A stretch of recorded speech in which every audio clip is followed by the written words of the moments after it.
الله الرحمن الرحيم. الحمد لله والصلاة والسلام على رسول الله وعلى آله وصحبه ومن والاه. أو علم إلى خزمتي داين علم قواعد فقهي يكلو علوم الشرعيانية كزور زار قتابياني زانس تقريبا لكوتايا كان دخين چونکە تایبەتمەندیەکی تێدایە لەگەر ئوسولی فقه، یعنی بەشێک بووە وەختی خۆی لە علمی ئوسولی فقه، بەڵام تایبەتمەندی هەبووە و جیاویتەوە لە ئوسولی فقه، یعنی تایبەتە بە زانایان. ئوسولی فقه بەعام، قەواعیدی فقهیش بە تایبەت، عولەما ناویان لێنایە سڕی وەکو برێ سڕی میهنە، سڕی سنعەت. ئەگە بزانێ عولەما کو فکر دەکەنەوە، هەموو خاوەن کارێک، هەموو خاوەن میهنەک سڕەکی هەیە ڕێوشوێنی ئەو میهنەی، غەیری ئەوەی لە ناو ئەو میهنەی بی نازانیتن. وانێ مەسەلە ئەوە کابرا لە ناو میهنە چیە، ئەو مەوادەی ئاگا لێ دەزانی کووە لە دوور ڕاتەماشەکە دەزانیتن، بەڵام ئەوی لە دەرەی میهنەکەیە معلومات و کەچی هەیە، بەڵام لێ نازانی.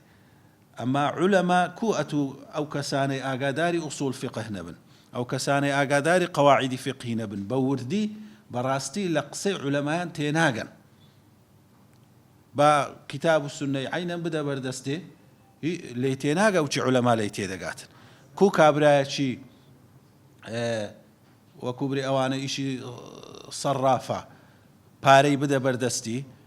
عینەن پارەیە دەدەنە بەردەستی من کە سەراف نینوە، دەدەنە بەردەستی ویش سەرافەکە لە دوور ڕادەزانیەوە تەزویرەیانە، چونکە بە ساڵەها لەگەری ژیایە و سڕی میهنەکەی دەزانی.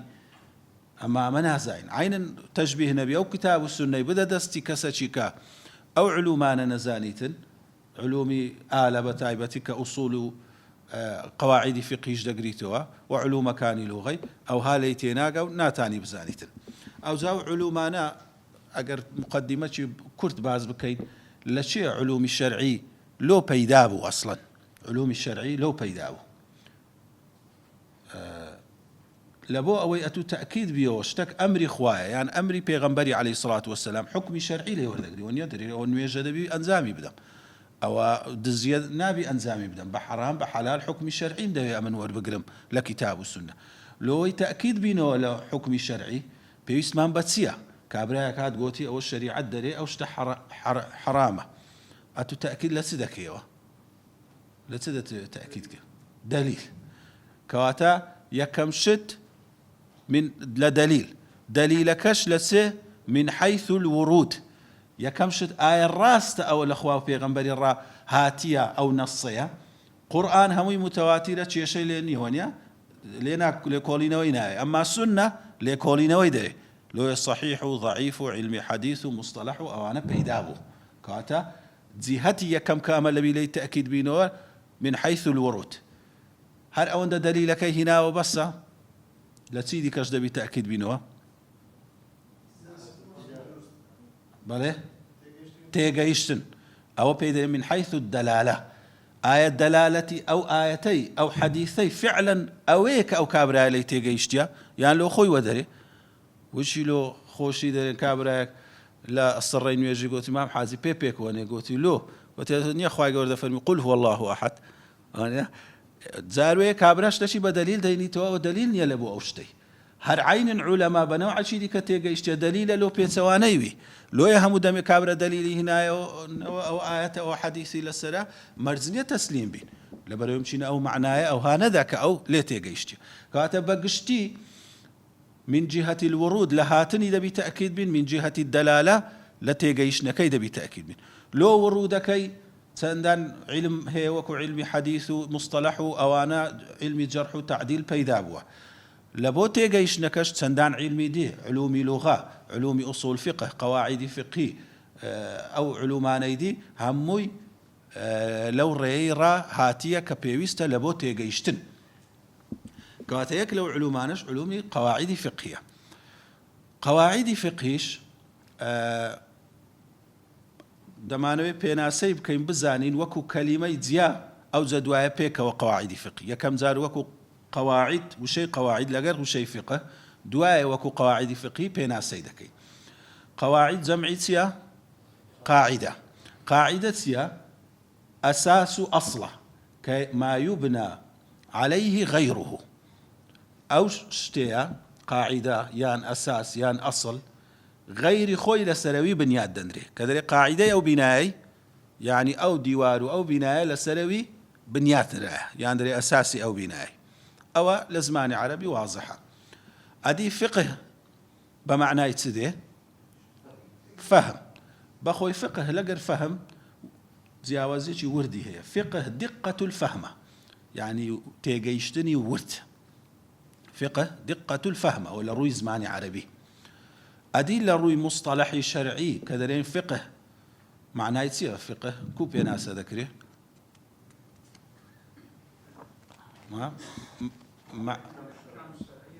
معرفة يعني علمي فقه معرفة الأحكام الشرعية العملية المكتسبة ونيا كواتا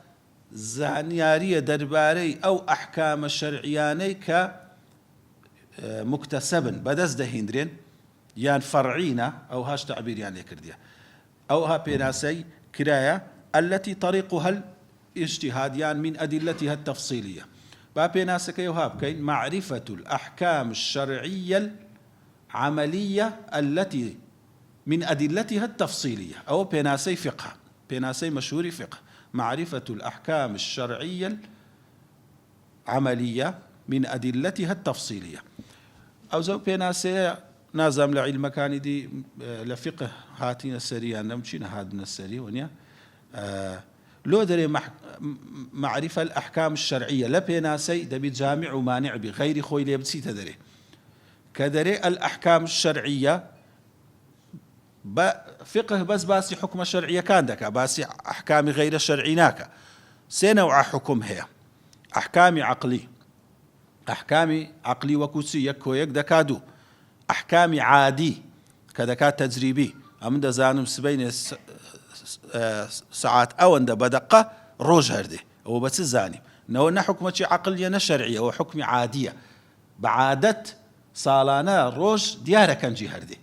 أو بيدر أحكام عادي أحكام الشرعية أويك للري كتاب السنة حكمة لودة أو حرام أو حلال أو بوشيوه كواتا فقه باسي سدك معرفة الأحكام الشرعية باسي حكم الشرعية كان دكا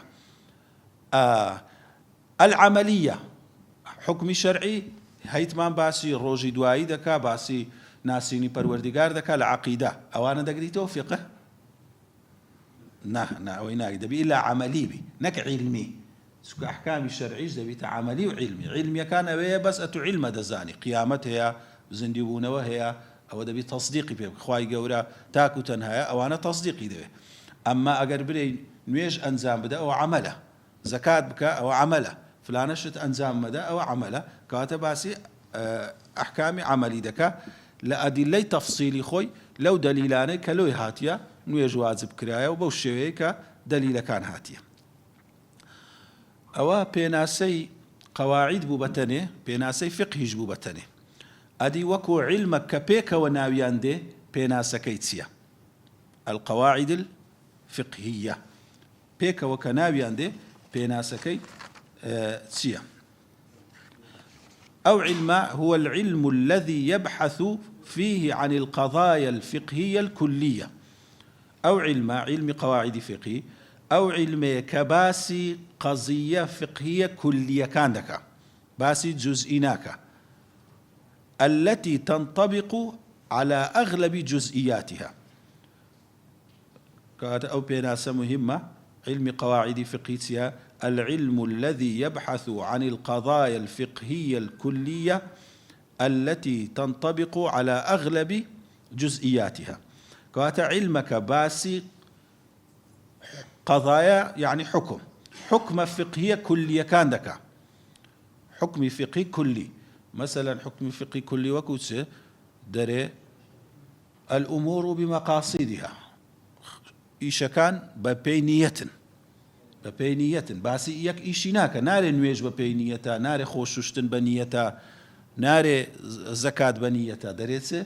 دري هم أمور كان كواته كلية التي تنطبق على أغلب جزئياتها أوي كوا براز دقري لسر زوربي جزئيات كان لو ناري همو جزئيات كان لبروي همو أو قاعدانا شازيان تيدا مەرزنیە قاعیدە لەسەر هەموو جزئیاتی خۆی ئەوە بێتن تطبیق بێتن. مەسەلا تو دەرێ ئەو کورسیانە هەمووی سەلامەتن یان بێ عیبن، ئەگە یەک دوو کورسی لێ بێتە دەرێ قسەکەت بە درۆ ناگەڕێەوە، لەبەرەوەی قاعیدەی کولی مادەم بەسەر زۆربەیدا تطبیق بوو دەتوانی ئەتو حکومە کولیەکەی بدە. دەرێ خەڵکی ئێرە باشن کە دەرێ باشن ئەگە یەکە چ خراپیشی لێ پێیا بوو وانە ئەو قسەیە هەڵ ناوەشێتەوە نارێ وڵات و درۆت کرد، لەبەرەوەی ئەغلەبیە ئەو حکومەش ئەوها ئەغلەبیە کە دەرێ قاعیدەی کولیمان هەیە بەسەر زۆربەی جزئیاتی تطبیق دەبی، بەڵام شازیش هەیە لۆیە دەرێن ئەغلەبیە. نازم واضح بوو مەسەلەی پێناسەکەی کە قەواعیدی فقی باسی چ دەکاتن. ئەوجا عولەما شتێکی دیکەشیان بەکارهێنایە لەبارەی قەواعیدی فقی، مەسەلا ئەوە گوتمان قەواعیدی فقی لۆی بزانین الأمور بمقاصدها الأمر إذا ضاق اتسع، يعني باسي مصالح ومفاسد، باسي يكشتيناك چەندین فروعی فقی لەسەر جێ دەبیتەوە لەژێر ئەو قاعیدەی لۆی بزانی هەموو دەمێ ئەو قاعیدەیەت لەبەردەستی بی بتانی شتەکان پێ بپیوی. شتێکی دیکەش مصطلحەچکە هەیە عولەما بەکاریان هێنای الضابط. ضابط يعني ئەو شتەی کە ضەبتی ئەو ئەمرەی دەکا، ضەبط دەکا ڕێکی دێخیتن. علەمای قەدیم بەیەک معنایان بەکارهێنا کە قەواعیدی فقهی گوتیتیان معنایەکی کولیە یاسایەکی گشتیە لە ژێرەوی چەندان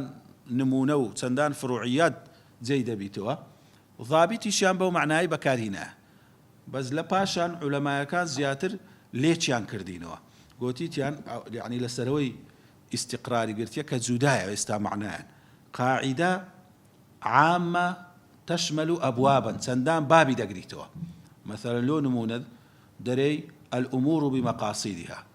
ئەمرەکانی شەریعەت بە جێرەی نیەتن، ئەوە بەس یەک بابی ناگریتەوە، بابی تەهارەی دەگریتەوە، چەندان مەسەلەی تەهارە بەوەی جێبەجێ دەبی، بابی سەڵات دەگریتەوە، بابی زەکات دەگریتەوە، بابی جینایات و بابی شەهادات و محکەمە و لە زۆر شتی مەسەلەی نیەت و قەسد مەبەست چ بووە دەستە ناوێ، کاتە یەک بابی ناگریتەوە لۆی ئەوە قاعیدەیە. ئەدی ضابط چییە؟ باسی یەک بابی فقهی دەکا. مثلا لۆ نمونە دەرێ الأصل في الماء الطهورية ما لم يتغير أحد أوصافه بنجاسة. لفقهی دەرێ ئەسڵ لە ئاوی ئەوێ پاکە مادام یەکێک لە وەصفەکانی نەگۆڕابی، وانە ئەوە باسی فتوات لۆ نادا لەبارەی یەک شتی معەیەن، هەموو نەوع ئاوەچی دەگریتەوە، بەڵام لەبارەی یەک بابە یەک مەوزوعە کە مەوزوعی پیس بوون و پیس نەبوونی ئاوە، ئەو پێی دەگوترێت ضابطی فقهی لەگەڵ قەواعیدی فقهی جودایە. کەواتە ضابط باسی یەک بابی فقهی دەکا، قەواعید باسی چەندان بابی فقهی دەکاتن. مەصدەر و نەشئەتی ئەو عیلمەی لە چێ بوو؟ یعنی کەنجی سەری هەڵدا و کو سەری هەڵدا. طبعا سەرەتای سەرهەڵدانی ئەو عیلمەیە لە پێغەمبەریەوە عەلەیهی سڵات وسلام لە کتاب و سوننەیەوە هاتیە، چونکە هەندێک ئایەتمان هەیە هەندێک حەدیثمان هەیە وچی یاسایەکی گشتینە و چەندان شتی لە ژێر جێر دەبیتەوە. کاتە خوای گەورە دەفەرمووی إن الله يأمر بالعدل والإحسان وإيتاء ذي القربى وينهى عن الفحشاء والمنكر والبغي. هو قاعدة إن الله يأمر بالعدل، خوای گەورە ئەمر بە عەدل دەکا، هەرچی عەدل بی دەستە ژێرەوەی لە چەندین شوێن ئەوە بەکاردێخۆ لە یەک جێی بەکار نایە. دەرێ کاکە لێرە وەڵای عەدالەت لەو مەوزوعی ئەوەیە إن الله يأمر بالعدل، قاعیدەکەمان هەیە هەر شتێک عەدالەت بی شەریعەت ئەمری پێ کردیە، هەر شتێک چاکە بی شەریعەت ئەمری پێ کردی، هەر شتێک خراپە و زوڵم و تاوان بی شەریعەت نەهی لێ کردی. و پێغەمبەریش عەلەیهی سڵات وسلام لە هەندێک حەدیثەکانی وهاي بكارهنا مثلا فرميتي الخراج بالضمان إنما الأعمال بالنيات، وكو قاعدة نيقوتي أو عمل بنيته، عمل كان بنية، عمل كان بنية، يعني فرميتي لا ضرر ولا ضرار، كسنابي زرر لا برانبري بدا نيقوتي أو زرر أو لمالي لا فلاني لفلاني شتشي معينية قاعدك همو زررك شي مسلماني لو بەرامبەری خۆی حرامە، قاعیدەکە هەمووی دەگریتەوە، کەواتە ئەوە ئەسڵەکەی لە کتاب و سنت هەیە بەڵام وەکو ئەوەی ناوی لێ بنەی قەواعیدی فقهی و بیکەیە عیلمەک ئەوە تاخیرتر پێیا دەبی لە 300ەکان و 400ەکانی هیجری بەرەبەرە عولەما ئەو ناوانەیان پێیا کرد وەکو هەموو عیلمەکانی دیکە مەسەن لۆ نمونە وچی نحو و صرفی خۆ لە زمانی پێغەمبەری صلی الله علیه وسلم نحو و صرف وەکو تطبیق هەبووە نیە هەموو عالم بە نحو و صرف قسەی دەکرد قوڕەیشی و ئەهلی فوسحە بوون بەس کەس نەیدەزانی ئەو ناوی فاعیلەوە ناوی مەفعولەوە بە سەلیقەی خۆیان قسەیان دەکرد دوایە عولەما دێن تەماشای لوغەتی قوڕەیش و زمانی پێغەمبەر دەکەن صلی الله علیه وسلم لوغەی صافی عرب قواعدی لۆ دادەنێن دەرێن بە جێرەی ئەو لوغانە وڵای تەماشامان کرد هەموو دەمێ فاعیل مەرفوع بوو ئەوە قاعیدەچیان لۆدانە لە مەسەلەی تەجویدی عینن وایە خۆ پێغەمبەر صلی الله علیه وسلم و سەحابە و تابعینی شەتا کەس نەیزانێ ئیدغام چییە و ئیقلاب چییە و ئەو مستەلەحانە لە کنەوان نەبووینە ئەمما بە قورئان خوێندنەوەی تەطبیقیان کردیە بەڵێ ئەو حرفانە ئیدغام هەر وەختی گەیشتبنێکردن ئیدغامیان کردی هەر وەختی نون گەیشت بیتە بە ئیقلابیان کردیە لەو میمی دوایە عولەما دێن ئەوانە ناویان لێ دەنێ و یاسایان لۆ دادەنێ و عیلمەک پێیا دەوی بە ناوی عیلمی تەجویدی ئەوە یعنی تێبینیەکی مهمە لەوەی ئینسان بزانی ئەوانە ئەو علومانە کوو پەیدا بووە و ئەو یاسا و ڕێسایانە ئیجتیهادیشی دەکەویتە ناوێ بەڵام خودی عیلمەکە و ئەسڵەکەی هاتی لە پێغەمبەر عەلەیهی سڵات وسەلام و لە شەریعەت هاتیە لە قەولی زۆر سەلەفی صالحیش مەسەلەی ئەو قەواعیدانە هاتیە مەسەلەن ئیمامی عومەر نامەی لە بۆ ئەبوو موسای ئەشعەری دەنێریتن ڕزای خوای لێبی کە والی بووە لە ئێمن دەفەرمی بە کتاب و سنە حکم بکە ئەگەر نەدیتەوە ئەو شتە لە کتاب و سنەی تەماشای هاوێنەکانی هاوشێوەکانی بکە لە کتاب و سنە بە جێرەوەی بڕیار بدە ئەوەش دەکا فکرکردنەوە لە قاعیدە مەسەلەن بزانە ئەو مەسەلەت هاتەکنێ چونکە ئەبوو موسا کە لەوێ حاکم بووە قازیش بووە لە مابەینی خەرچی ئەمن ئەو مەسەلەت هاتەکنێ لە شەریعەت هیچت گوێ لێ نەبووە نەدیتیە فکر بکەوە بزانە بە چ دەچی لە جێر چ قاعیدە چییە بەوەی حەلی بکە شوڕەیحی قاضی مەسەلەن ئیمامی شەعبی ئەوانە لە تابعین ئەو قەواعیدانەیان وەکو بەکارهێنان بەکارهێنایە یەکەم کەس کە قەواعیدی لێ باس کرابیتن عولەمایەکی حەنەفیە بە ناوی ئەبوو حەسەنی کەرخی کتابەشی نووسیە بە ناوی ئوسوول الکەرخی هەندێک لە قاعیدانەی جێ کردیتەوە باسی یەکەکی دیکەش دەکەن هەر عالمێک بووە نابینا بووە لە مزگەوتێ ئەو قەواعیدانەی لۆ خۆی دانایە هەر لۆ خۆی هەندێک بە تێگەیشتن و وردبوونەوەی لە شەریعەت هەندێک قاعیدەی لۆ خۆدانایە دەرێ کە عالم دەڕۆیشتۆ لە مزگەفتێ بە تاریکی دەرکەی قەپات دەکرد و ئەو قاعیدانەی دەگۆتەوە کابرایەکی پێی زانی بە دزی ڕۆژێکی خۆی هێشتەوە جێی لە قاعیدەکان بوو تقریبا 30 قاعیدەی لێوەرگرت پاشان کە زانی خەڵک هاتیە یان دیارە نیەتی وە نەبووە یان پێی باش نەبووە کوو بووە کە خەرک بزانیتن هەردوو خۆی بووە خەرکەکەی دەرکرد و گۆتی جارە شکەنێنەوە گوێم لێ نەگرن ئەو 30 قاعیدە مەسەلەن لەوی ڕاهاتی ئەو جەبەرە بەرە عولەما زیادیان کردی و شتیدی دانرایە لە ئەوەکان لە کتێبەکان باز دەکەین دوایە کە کتێبی عولەمایەکان لەسەری دانرایە بەڵام ئەوە وەکو برێ سەرەتای ئەوەکەی بووە پەیدابوونەکەی لە چێوە ڕادێتن وەکو عیلمەکە طبعا گرنگیەکەشی زۆر گرنگە بەڕاستی لە بۆ ئەهلی عیلم لە بۆ خەڵکی هەتا لە بۆ تەڵەبەی عیلمیش لە بۆ تێگەیشتن لە شەریعەت بزانی شەریعەت شتەکانی پێکدی دەچی لە ڕووی عەقلیشەوە هەمووی منتەزەمە ڕێک و پێکە چونکە شتێک هەیە زۆر مهمە پێی دەرێن ئیستیقڕاء عولەمای ئوسوول فقه و قەواعید زۆر بەقار دێن ئیستیقڕائی کولی خوێندنەوەی گشتی خوێندنەوەی گشتی چییە ئەتوو لەگەر برایەکی لێرە 15 سارە پێکەوەنە 15 سارە برایەتە و مامۆستایەکە و لەگەر یەکدی هەموو شۆتان هەیە خوێندنەوەی گشتیت لەو ئەو برایی چییە ڕۆژانە تو دەیبینی لەو ڕۆژانە دیتنەی دەزانی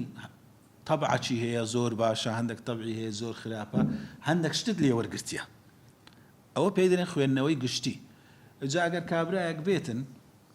قسەچی بکاتن ڕێک پێچەوانەی ئەو 15 ساڵەی بیتن، مەسەن لۆ نمونە تو دیتێت قەت ئەو برایە قسەی ناڕاستی نییە و لێ نێزیک نابیتەوە، مخالیفی نییە، یان لە وعدی زۆر مەزبوطە، لە مەواعیدی زۆر مەزبوطە. ڕۆژێکی بێتم برێ وەڵڵاهی دەزانێ ئەو کابرایە هیچ مەوعیدی مەزبوط نییە، بە قسەی ئەو کابرایی زۆر بە ئاسانی بڕوا ناکەی، وانە لەبەرەوە 15 سال لەگەری ژیای وە نییە بە ئیستیقڕائی کولی. مەسەلەی شەریعەتیش لەوەی زۆر مهمە، بە خوێندنەوەی گشتی شەریعەت ئەتو دەگەی حەقیقەتە چیە لە قورئان لە سونات ورد دەبیەوە، زانایەکی زۆر شارەزا بۆ چەند ساڵ لەگەری ژیایە دەبینی شەریعەت لەو بابەتەی ئەوە مەبەستیتی. کاتەکە حەدیثەکی دێتە پێش یان قەولەکی دێتە پێش، ئەو قەولە پێچەوانەی ئەو ئیستیقڕایە شەریعەتە یەکسەر گومانی لۆ دروست دەبی، دەری ئەو حەدیثە نابی صحیح بی، یان بەو شێوەیە نیە تێگەیشتنەکەی غەڵەتە، دەبی سەبەبە چکە هەبی لۆ لەبەرەوەی پێچەوانەی ئیستیقڕایەکەی دەبی. ئێستا مەسەلەی ئیمامی مالیکیش کە دەری عەمەلی ئەهلی مەدینە لە بە هەندێ بووە، دەری باشە ئەهلی مەدینە زمانی ئیمامی مالیک یەک لەو شتانەی لەو فتواییشی پێکردی عەمەلی ئەهلی مەدینە، دەیگۆ ئەهلی مەدینە لەسەر چ بن؟ ئەمن فتوای بەوی دەدەم، لەبەرەوەی جیلی پێش ئیمامی مالیک جیلی تابعین بوو، جیلی پێشەویان جیلی سەحابەی بوو، دەیگۆ ئەهلی مەدینە کەس پێغەمبەر صلی الله علیه و سلم لە ناوەوان بووە، سەحابە زۆربەی لە ناوەوان بوون، ئەگەر شتێکیان لە ناو مەعروف بیتن با کابرایەک شتێکی بجێڕیتەوە پێچەوانەی وان بی، ئەوە شارەکە لەسەر ئەو ئیشەیە، لۆی ئەو ئیشی بە عەمەلی ئەهلی مەدینەی دەکرد، نەک برێی لە ئەوەی خۆی بوو پێی وابوو ئەوە سونەتە و بەقووەترە لەوەی. مەسەڵەن لۆ نمونە زەکاتیان بە چ نەوعە ئەوە چی دەدام ساع دەکا ڕبا، ڕبا هەبووە لە مەدینەی بەنەوعی دروست کرا، لە عێراق بەنەوعک بووە، لە شام بەنەوعی بووە. ئیمامی مالیک دەرێ ئەبوو یوسفی قاضی کە تەڵەبەی ئیمام ئەبوو حەنیفە و یەک لە گەورەترین عولەمایەکانی مەذهەبی ئیمام ئەبوو حەنیفەیە، دێت لای لە مەدینەی دەرێ وەرە بابەت بە ماری پیرەژنەشی بزان ڕبەی مەدینەی کوو بووە، لۆ تەماشا دەکات دەستە دووسێ ماران ڕبەکەی دیارە فەرقی هەیە لەگەڵ ڕبەی خەرچی عێراق، دەری ئەو ڕبە تەواوی ئەهلی مەدینەی، یعنی ئەتو تەسەور دەکەی ئەوە لە باو باپیرانەوە چوبی نەوع ڕبەچی دیکەی دروست کردبی و فێری تێدا کردبی، نا هەر ئەو ڕبەیە لە باو باپیرانەوە لەمان مایتەوە. لۆ دەگۆڕیتن ئەسڵەن خەرچی مەدینەی هەموو متتەفق بن برێن وەڵا ڕبەی خۆمان بگۆڕین بکەینە ڕبەچی دیکە. ئەلێرە ئیبوو یوسف دانی پێدا دەنێ دەری قسەی تو ڕاستە، ئەو ڕبەی ئەهلی مەدینەی تەواوە. ئەزەمە بەستەکە لە چییە؟ ئەوە پێی دەگۆ ئیستیقڕائی کولی شەریعەت کە پەیوەندی بە قەواعیدی وێ، لە خینەوەی گشتی شەریعەت هەندێک یاسات لۆ بە دەردەکەوی، هەندێک قانونت لۆ بە دەردەکەوی، ئەو قانونانە کولینە گشتینە بەسەر زۆربەی هەرە زۆری جێبەجێ دەبیتن، لۆیە بەڕاستی زۆر گرنگە ئینسان ئاگاداری ئەو قەواعیدانەبی لەوەی بزانی شەریعەت کو ئیش دەکە. بە خوێندنەوەی گشتی شەریعەت مەسەلەن ئەمە دەزانین شەریعەت کەس قەت ڕازی نابی ماڵی یەکەچی بە باتیل بەبێ بنەما لۆ یەکەچی دیکە بڕوە. کابرایەک فتوایەکی دا مەسەڵەن حەدیثێکی هیناوە شتێکی هیناوە، فتوایەکەی ئەوەی لێ جێبەجێ دەبوو کە ماڵی یەکەچی بە باتیل لۆ یەکەچی بچی، ئەو فتوایی وەرناگری چونکە توواگەر لە قاعیدە شەرعیەکەیە، دەرێ کاکە ئەوە شەریعەت ڕێی پێ نەدایە، ئەتو ئەگە حەدیثەکەتی نایتۆ ئەمن چەندان ئایەت و حەدیثی لە کنەکە قەت ڕێ پێ نادە ماڵی یەکەچی بە باتیل بچیتەکەن یەکەچی دیکە.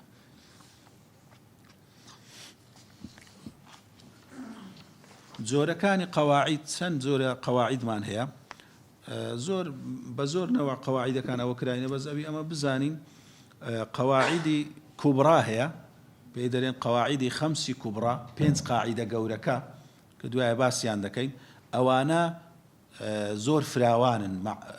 یاسای زۆر لە خۆ دەگرن، زۆربەی قاعیدەکان ئەوانی دی هەمویان دەستنە ژێر ئەو 5 قاعیدە گەورەی کە الأمور بمقاصدها، الأمر إذا ضاق اتسع، الضرر يزال، ئەوان دیش باز دەکەی دێتە پێشمان. قەواعیدەکانی دی پێی دەرێن قەواعیدی سوغرا کە دەستنە ژێرەوە،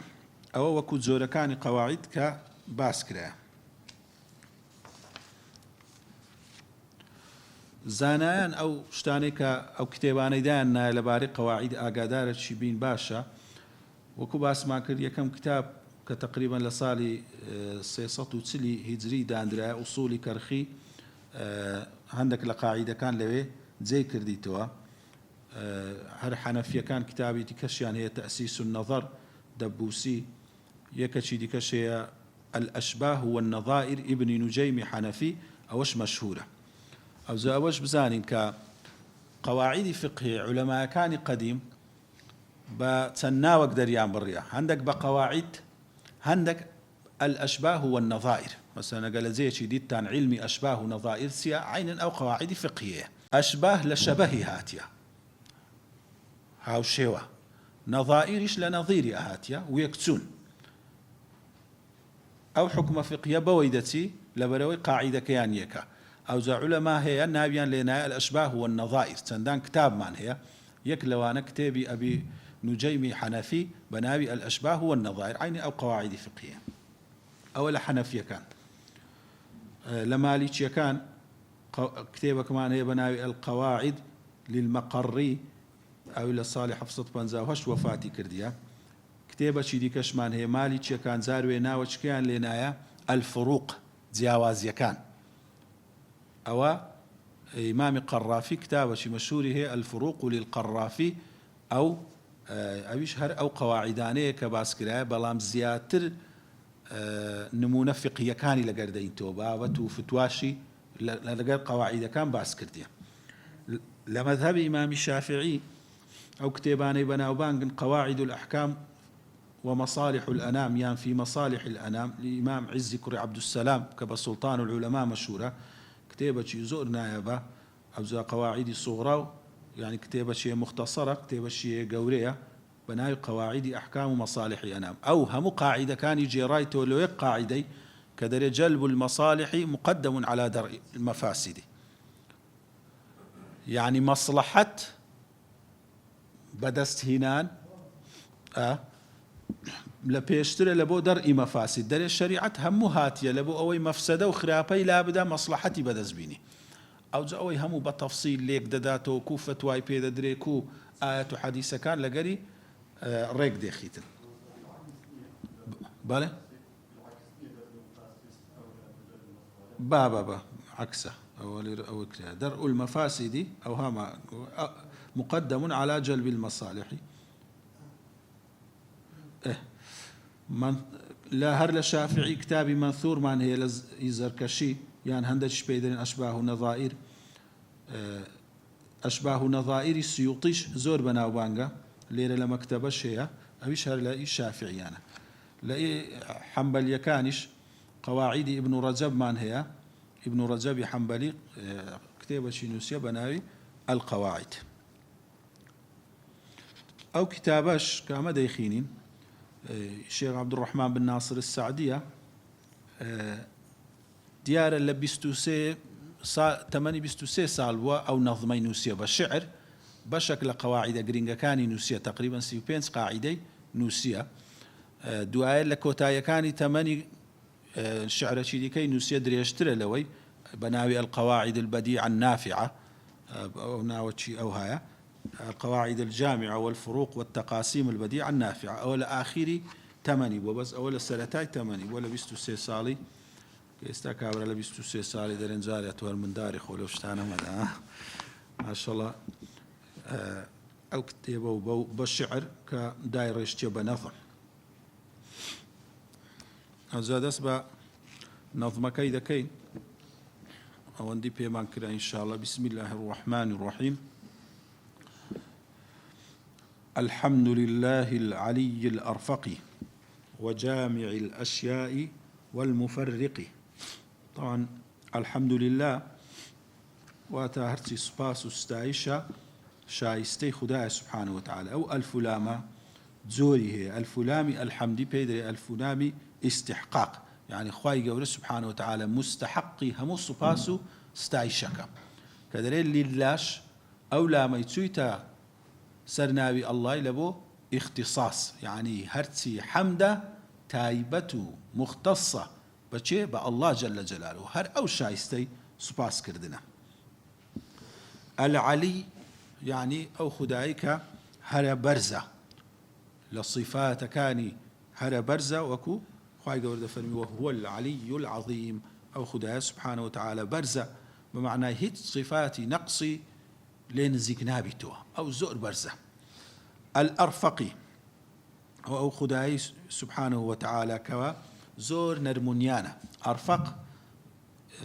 اسمي تفضيلا للرفق هاتيا يعني نرمونياني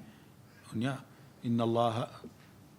رفيق يحب الرفق حديث شوامان هيك خواي قورا بلام الأرفق وكو ناول بو خواي نهاتيا وكو خبر لي ربازك يعني وكو خبر اعتيادي أتوب لي خواي قورا سبحانه وتعالى لهم كس نرمونيان ترى نك وكو اسمك ناوي خواي قورا ببري الأسماء حسنى الأرفق بي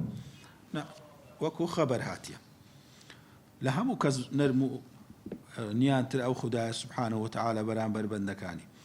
وجامع الأشياء والمفرق وأو خداي سبحانه وتعالى كوكروي اشتكانا و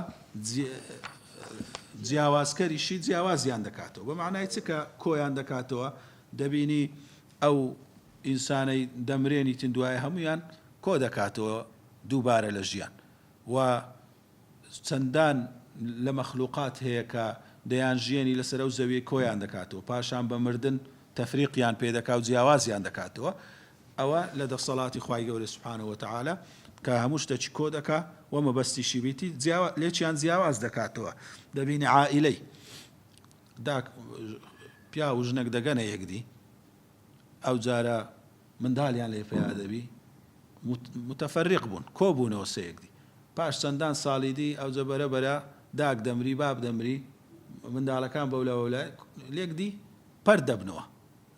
یەکدی جیاواز دەبنەوە حتا خزمەکانی پشتێش سوبحانەڵڵا تەماشاکە کە خوای گەورە دەبینی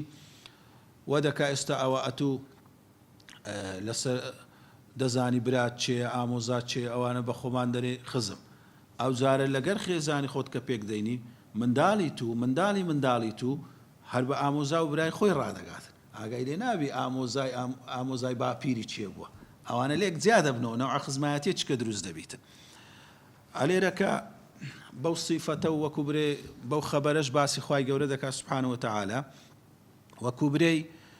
تەشبیهەکی تێدایە لە بۆ ئەو مەوزوعی ئەو کتابەی کە مەسەلەی کۆکردنەوەیە مەسەلەت و مەجموعە مەسەلەکی فقهی کۆ دەکەیەوە لە ژێر یاسایەکی پەرد بووە خوای گەورە مەوزوعە فقهیەکان فڕوعەکان پەرد دەکا دوایەش لە ژێر یەک قەدی و لە ژێر یەک ڕەجی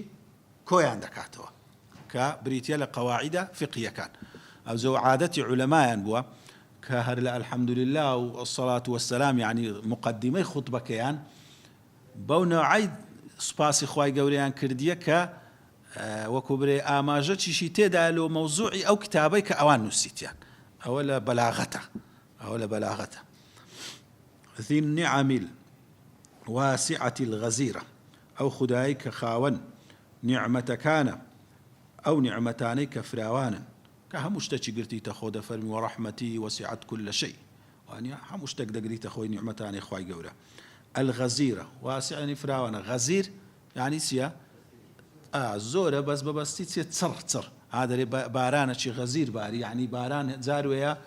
پشکەکانی زۆر چڕن لە دوو یەکدی دێن جاری شوەیە پشکەکانی پەرتن ئەوە هەموو بە قیاس دەکرێتن ئەو نیعمەتانی خوای گەورە سوبحانەه وتعالە هەم فراوانن هەم زۆر چڕ و پڕن هەموو لایەنەکی دەگرتەوە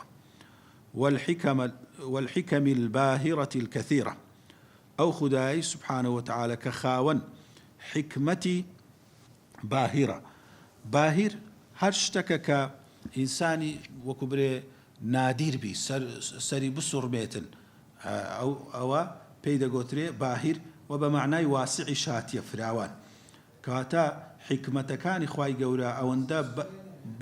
برزن كسر سرهنرن وقلق زوريشن يعني لو بري جوانی دانت چونکە شتێک ئەگەر لەو پەڕی جوانی دابی ئینسان سەری دەسوڕمێ وەنیا ئەتوو دەچی شتێکی دەبینی کە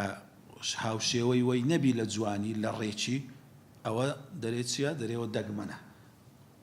حیکمەتەکانی خوای گەورە هەموو بەو شێوەی باهیرە سەر سوڕهێنەرە و زۆریشن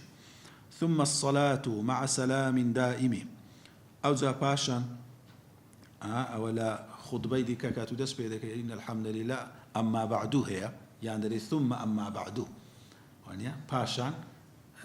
الصلاة والسلام لي أو ذكي بزوري وادز بموضوع كيدا كي هنك درين أو كم كس حزرتي داود أو بكار هنايا لو يا إخوة يقول القرآن ده فرمي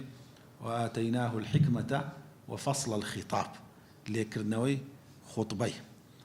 باشا صلاة وسلام ببردوامي أو زور باسكرا بيستاك بسين السروي كدزان صلاة والسلام لسر بيغمبري عليه الصلاة والسلام على الرسول القرشي الخاتبي لسر أو بيغمبري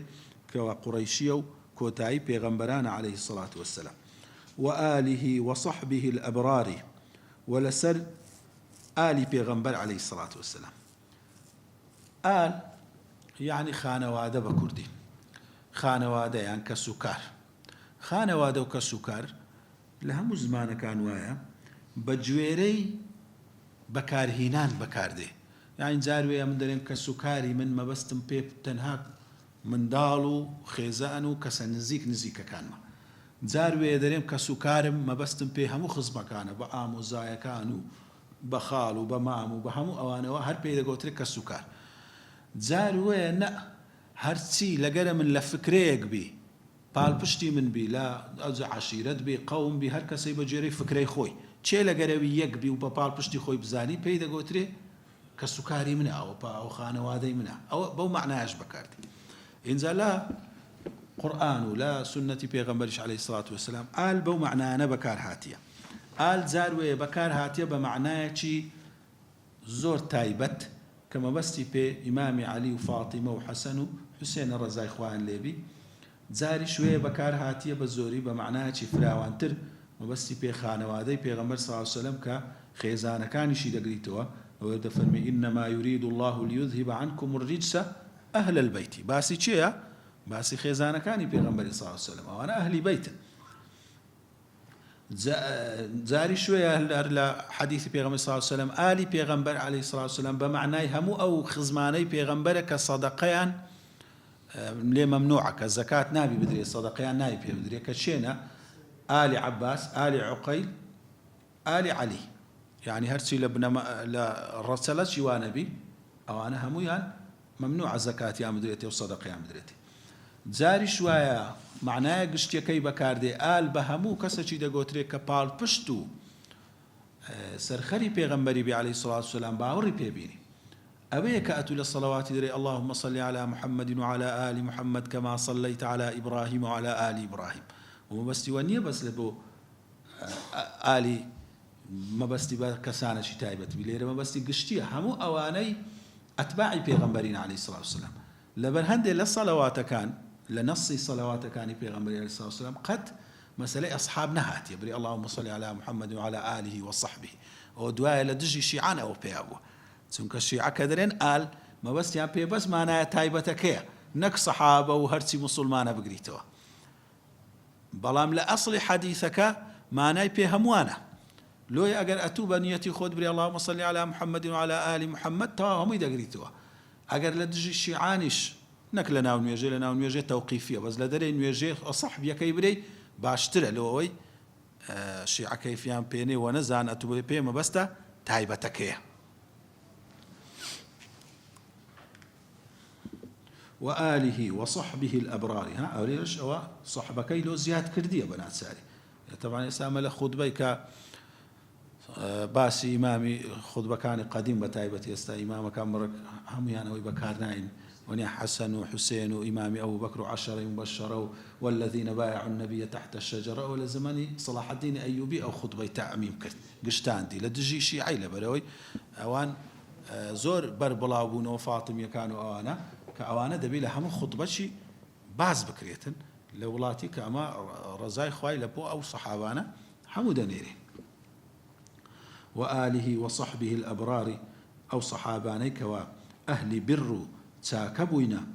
كخواي قول سبحانه وتعالى باسي كردنا بآماجا محمد رسول الله والذين معه أشداء على الكفار رحماء بينهم ئاماژەی پێکردینە و پێغەمبەر عەلەیهی سڵات وسەلام ئاماژەی پێکردینە ئەهلی جیهاد و ئەهلی ئیمان و بڵاوکردنەوەی ئەو دینە بووینە لە پاشی پێغەمبەری عەلەیهی سڵات وسەلام کە ئەو دینەیان گەیاندیە جیل بە جیل و ئەو هەموو جوهد و جیهادیان کردیە. کەم سەحابە هەبووە لە ناو مەککە و مەدینەی وەفات بووە، هەر یەکی لۆ جوهد و جیهاد لە بۆ عیلم بڵاو بوویتەوە. چەندانی چوویتە بەسڕای، چەندانی لە شام، چەندان لە کوفەی، چەندان لە شام بووە. ئیوا هەیە گەیشتیتە دیواری ئەستەمبۆل، ئەبوو ئەیوبی ئەنساری لەوێ نێژرایە، ئیوا هەیە لە نزیک ئەفغانستان نێژرایە، ئیوا هەیە لە حەبەشەی ئێستا ئەفریقیا نێژرایە، لە میسر نێژرایە. ئەو سەحابانە هەموو ژیانیان لە پاشەوی لە بۆ بڵاوکردنەوەی ئەو دینەی تەرخان کردی. ئەسڵەن پێشیان باش نەبووە کە لە شوێنی خۆیان لەو شارەی تێدانە لەوێ بنێژرێن لە بەرۆی دەلالەتی جوو لە نەکردنە. لە چێن دەروەفاتیان کردبی ئەبوو ئەیوبی ئەنساری، یعنی بەس وەکو نمونەک لە جەنجی لەگەر جەیشی دەبیتن کە ئەو جەیشە دەیەوێ بچیتن فەتحی قوستەنتینیەی بکاتن لە زەمەنی